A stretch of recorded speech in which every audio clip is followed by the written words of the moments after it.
Hello students, welcome your YouTube channel Vijay Awasthi. तो पिछले video में हमने सोशल स्टडी के पेपर के बारे में पढ़ा था। आज के पेपर में हम पढ़ेंगे, आज की वीडियो में हम पढ़ेंगे 10th क्लास का आपका जो हिंदी का पेपर इस सत्र का आया है 2023। ये है आपका कोर्स ए के बारे में। ठीक है, तो स्टार्टिंग में आपको कुछ इंस्ट्रक्शन दी हुई हैं, आप देख लीजिए। ये इसका सीरीज का नंबर है। ठीक है, प्रश्न पत्र कोड है 362, सेट नंबर 2। देखिए, कुछ ही आपको इंस्ट्रक्शन दी हुई हैं जिन्हें आप देख लेंगे। ये आपको सभी पेपरों में मिलती हैं। आगे मैं क्वेश्चन के बारे में आपको पेपर के बारे में बतलाता हूं। तो देखिए, यहां पर आपको सबसे पहले खंड अ दिया हुआ है, जिसमें से हमें क्या करना है, एक पद्यांश दिया हुआ है। हमें निम्नलिखित पद्यांश में से किसी एक पर आधारित बहुविकल्पियों के सर्वाधिक उपयुक्त उत्तर हमें लिखने हैं। पद्यांश एक दिया हुआ है। ठीक है, तो यहां पर अगर हम किसी एक के लिखने हमें, तो हम फर्स्ट वाले पद्यांश को ही देख लेते हैं। ये आपको एक पैराग्राफ दे दिया, यानी पद्यांश दिया हुआ है। अब यहां पर आप जब इसे पढ़ लेंगे ढंग से, तो उसके बाद में आपको पैराग्राफ में ये कुछ क्वेश्चन दिए होंगे, उनमें से आपको आंसर देना है। जैसे पहले में, दुनिया में करुणा की कमी पड़ गई है, इस पंक्ति से क्या आशय है। तो यानी कि ये लाइन जो है, इसका जो सटीक आंसर बनेगा वो क्या बनेगा, तो देख लेते हैं। वातावरण में शीतलता नहीं है, या जल की निर्मलता समाप्त हो गई है, या लोगों में संवेदनाएं समाप्त हो गई हैं, लोगों में क्रूरता बढ़ गई है। तो दुनिया में करुणा की कमी पड़ गई है, यानी इसका जो सटीक बनेगा, लोगों में संवेदना जो है वो समाप्त हो गई है, या आप सेकंड कह सकते हैं लोगों में क्रूरता बढ़ गई है। बट जो जैसा कि आपको उसमें बताया है, ज्यादा सटीक और सर्वाधिक उपयुक्त हमें आंसर देना है, तो इसका आपको सी जो है ये ज्यादा सटीक और सर्वाधिक उपयुक्त आंसर है। ठीक है, तो इस टाइप से आपको ये देख रहे हैं, आप 3 दिए हुए हैं। ऐसे ही आपको क्या दिए हुए हैं, ये क्वेश्चन नंबर 4 और क्वेश्चन नंबर 5 आपको पैराग्राफ को पढ़ के इनमें से कोई भी जो इसका क्वेश्चन का आंसर है उसे आप टिक कर देंगे। ठीक है ना, और अपनी उत्तर पुस्तिका में नोट कर लेंगे। अब इसी प्रकार से आपको खंड ख दिया हुआ है, इसमें भी आपको एक पैराग्राफ है, और आपको इसी प्रकार से जो है वो 5 क्वेश्चंस दिए हुए हैं। आपको इनके आंसर जो है वो सटीक बताने होते हैं। ठीक है, तो ये तो आपको इस प्रकार से करना था। अब प्रश्न नंबर 2 में आपको पद्यांश में से क्या करना है, निम्नलिखित पद्यांश को पढ़कर उस पर आधारित बहुविकल्प के प्रश्नों के सर्वाधिक उपयुक्त आंसर चुनकर लिखिए। ये भी बिल्कुल ऐसे ही है जैसा कि आपका क्वेश्चन नंबर 2 था। ठीक है, ये आपका 5 नंबर का होगा, और इनमें से कोई भी आपको ये भी इसी तरीके से दे रखे होंगे और ब में, और उनमें से आपको सर्वाधिक जो उपयुक्त होगा वो आंसर आपको करना है। जैसे इसका कोई भी जो भी आपको पढ़ के समझ में आए वो उपयुक्त आंसर होगा। इसी प्रकार से आपको इनके आंसर जो हैं वो आपको देने होते हैं। ठीक है, तो यहां तक आपकी समझ में आ गया होगा कि आपको पेपर जो आएगा क्वेश्चन नंबर 1 और 2 किस प्रकार से आएंगे।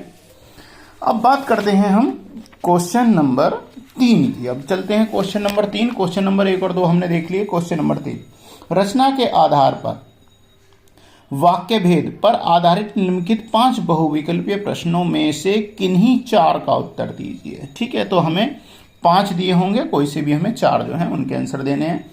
जो झूठ बोलते हैं उनका कोई सम्मान नहीं करता, इससे मतलब क्या होगा, इसे सरल वाक्य में रूपांतरित करने पर क्या होगा। यानी कि वे झूठ बोलते हैं इसलिए उनका कोई सम्मान नहीं करता, या झूठ बोलने के कारण सम्मान नष्ट हो जाता है, झूठ बोलने वाले का कोई सम्मान नहीं करता, या जिसकी झूठ बोलने की आदत होती है उसका कोई सम्मान नहीं करता है।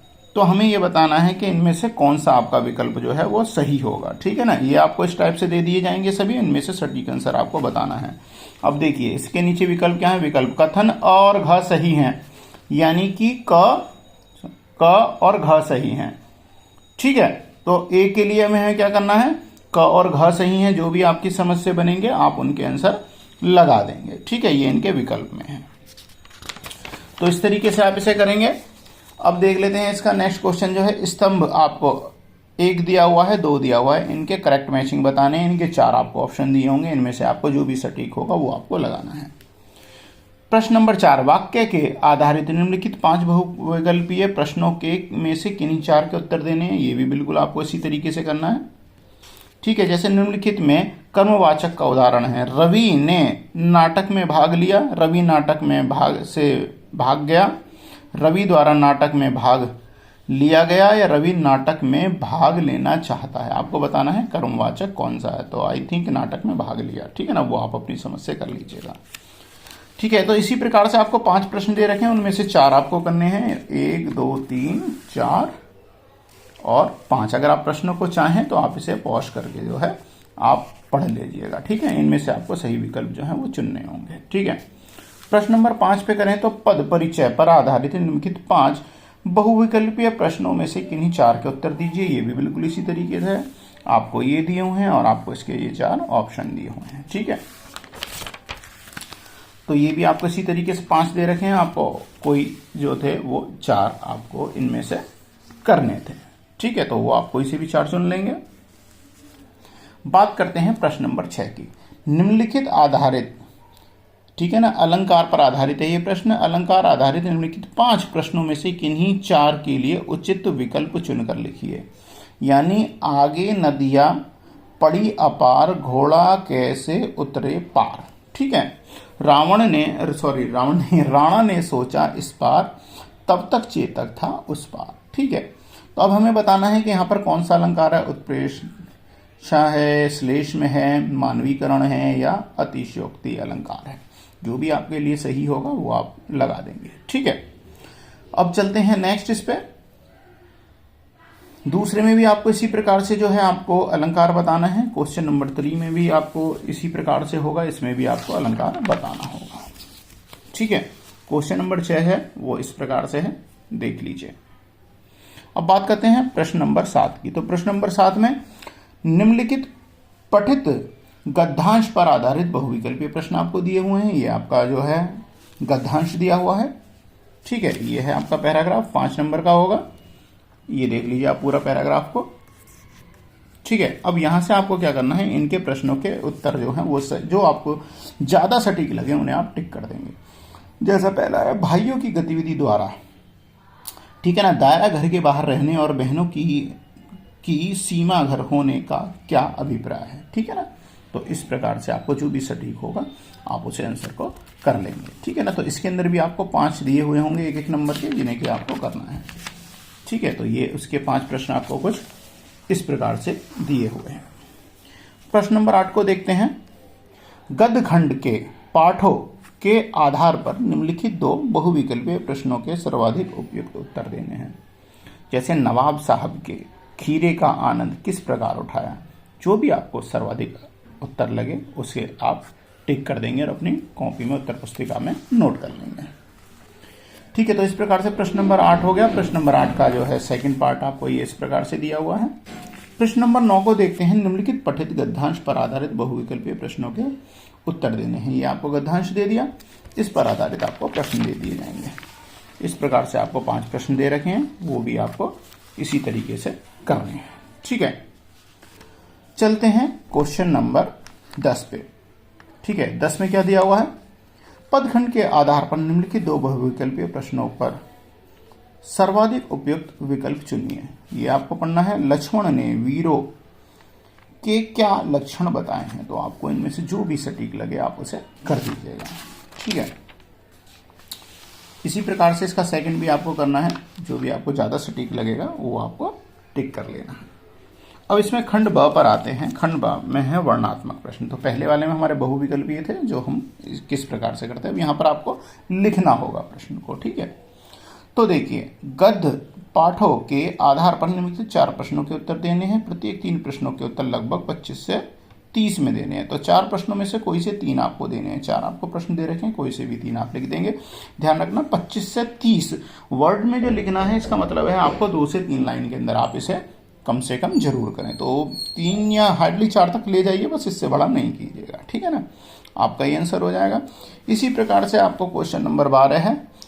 पाठों के आधार पर इनमें से 4 में से किन्हीं 3 के आंसर देने हैं। तो ये भी आपको 2 नंबर का है, तो आप भी इसे 3 से लेकर 4 लाइन तक में आप इसे कंप्लीट करके लिख दीजिएगा। ठीक है, बात करते हैं प्रश्न नंबर 13 की। निम्नलिखित विषय में से किसी एक प्रश्न पर लगभग 120 शब्दों का हमें जो है अनुच्छेद यानी कि हमें एक पैराग्राफ टाइप लिखना है। ठीक है ना, आजाद देश के 75 साल और भविष्य की उम्मीदें, यानी एक एस्से टाइप लिखना है, शॉर्ट एस्से लिखना है जो 120 शब्द का होना चाहिए। ठीक है ना, एक संक्षेप में आपको एक पैराग्राफ या निबंध लिखना है, जिनके अंदर आपको क्या करना है, इन ये आपको संकेत बिंदु यानी 4 ये दे रखे हैं, इन बिंदुओं पर विशेष आपको लिखना है जिनके बारे में आपको बताना है।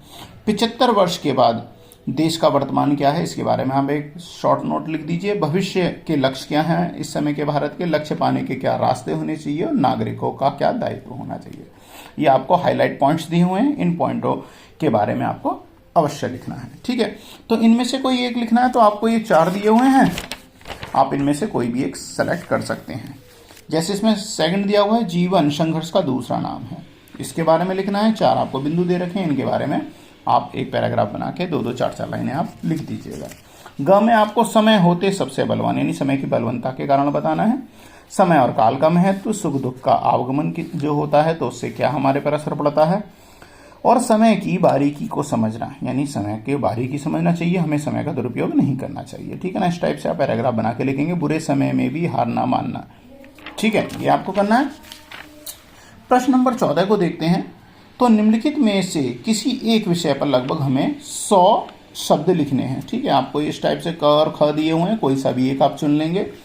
प्रश्न नंबर 15 की अगर मैं बात करूं तो आपको यहां पर प्रश्न नंबर 15 में क्या देना है, चैप्टर है आपका पूरक पाठ्य पुस्तक, ठीक है ना, के पाठों पर आधारित निम्नलिखित 3 प्रश्नों के उत्तर आपको 50 से 60 शब्द मिलेंगे। 50 से 60 मतलब का है कि आप लगभग 2 से 3 लाइन में आप इसे जरूर करेंगे। ठीक है ना, 50-60 3 से 4 पर भी आ जाएंगे तो भी चलेगा। 3 से 4 लाइनों में आपको ये देना है। क ख ग है, आपको 3 है तो 3 में से किन्हीं 2 देने, तो जो भी आपको आते हैं कोई से भी 2 आप चुन सकते हैं।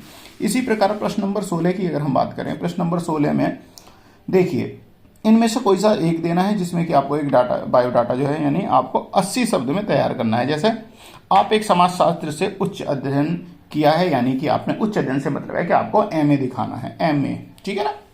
गैर सरकारी संगठन यानी कि एक एनजीओ में मुख्य कार्यालय प्रबंधन के लिए आपको बायोडाटा देना है, और आपका नाम सीमा या सुरेश, अगर आप लड़की हैं तो आप सीमा रख दीजिए, सुरेश आप कुछ भी नाम देके एक बायोडाटा तैयार करना है, जिसमें आपको सबसे पहले आपको वैकेंसी के बारे में देना होता है कि किस चीज में आपको जो है कार्य के लिए वैकेंसी, आपने कहाँ पर इसका निवेदन पढ़ा था, आपकी क्वालिफिकेशन क्या है, और लिखना चाहिए कि आप अपनी सारी क्वालिफिकेशन के बारे में पैराग्राफ बताएंगे कि आपने हाई स्कूल कहाँ से की, इंटर कहाँ से की, एमए कहाँ से की, यानी बीए कहाँ से की, एमए कहाँ से की, ठीक है ना, और आप उसके लिए किस प्रकार से उपयुक्त हैं। ठीक है, या तो आप इसे करेंगे 16 में क को, या ख में आप बतौर अध्यापक कार्यरत हैं लेकिन आप किसी कारण से जब अपना व्यवसाय बदलना चाहते हैं, नौकरी से त्यागपत्र देते हैं, विद्यालय के प्रमुख को 80 शब्द का ईमेल लिखिए।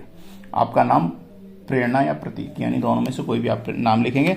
यानी कि आप अपने टीचर हैं कहीं पर, आप अपने अध्यापन कार्य में, और आप अपना प्रोफेशन चेंज कर रहे हैं, यानी कोई वैसी आवश्यकता नहीं है कि वेतन कम है या कोई और मजबूरी है, आप इससे कोई नया कार्य करना चाहते हैं और आप इस वजह से अपना त्याग पत्र दे रहे हैं, जिससे कि आप नए काम को स्टार्ट कर सकें, नया व्यवसाय कर सकें, कोई नई नौकरी ढूंढ रहे हो उसके विषय में।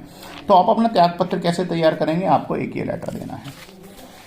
प्रश्न नंबर 17 की बात करें तो जलवायु प्रदूषण की, ठीक है ना, यहाँ पर हमें शॉर्ट में मैं आपको बताऊं तो जलवायु प्रदूषण का एक ऐसे टाइप से हमें लिख देना, जल प्रदूषण की भयावहता के प्रति सबको सचेत करने वाले एक जनहित विज्ञापन में लगभग 60 शब्द में बताइए।